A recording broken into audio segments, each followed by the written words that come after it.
Yoni, this is a huge milestone in the Israel-Gaza war. 2 years, 2 days, and a deal's finally been done. Well, who would have thought this day would even come? It felt like there were so many highs and lows on this journey across the 2 years.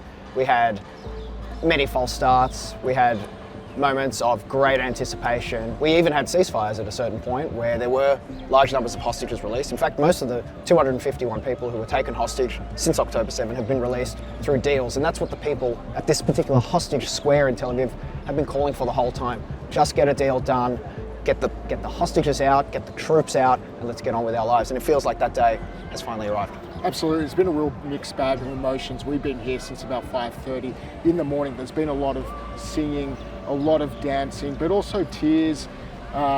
We've got to really remember that some of the hostages are coming back deceased. It's understood that their bodies and the hostages that are still alive will be back in Israel, and that's proven to be a real mixed bag of emotions here. Definitely, it's a day of great celebration, but also it's tinged with enormous sadness, and that's what some of the people have been telling us. They'll say, wonderfully happy to be here to experience this historic event, yet on the other hand, there are a lot of people who are coming back and they're no longer alive.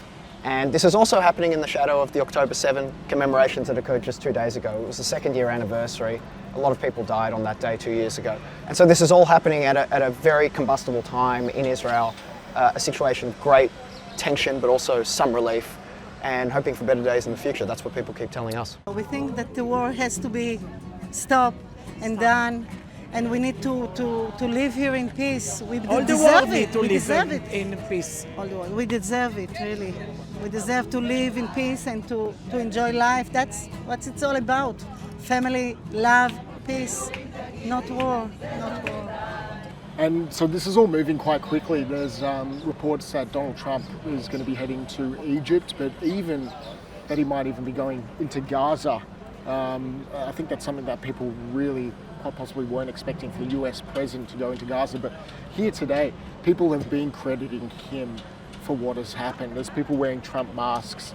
There's people wearing MAGA hats. Everybody that we've spoken to has credited not Benjamin Netanyahu for this deal. It's Donald Trump here. He is the man of the moment. Yeah, it would seem to be that this is an area where people have gathered, and politically they would be aligned more so with the Israeli left, with more liberal ideas, and certainly people who wouldn't agree with everything that Donald Trump would ordinarily say, or some of his commentary, and certainly some of his more conservative political leanings. However, he's viewed as largely a hero here, where someone like Israeli Prime Minister Benjamin Netanyahu has been viewed as an impediment to seeking a deal. So very much a lot of adulation for Donald Trump, even though he's someone who wouldn't ordinarily align with the people here and their political views.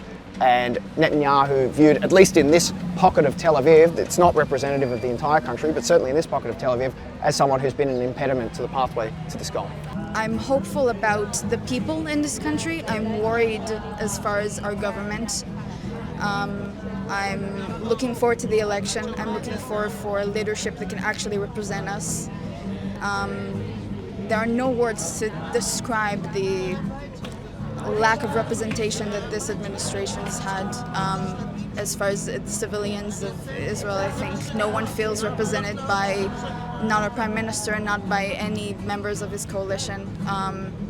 So I am hopeful because we have wonderful people here, but we're working on getting a better government. We're so excited to be here. Really, it's the most morning that ever. We were praying for it, so we can breathe again. Really. Thank you make for Israel. We are a nice person in the country. We love peace. We don't want to kill nobody. And why it's coming, the people don't want is the politician and the people, all the country, I mean the Arabic and everybody want peace. Why we need to kill everybody and to feel like this in all the world? We want to be free and happy. President Trump, you have the best crowd in the world. What do you guys have to say to President Trump? Thank you. You did it! You did it! Who do you think deserves the credit for sealing this deal? Trump.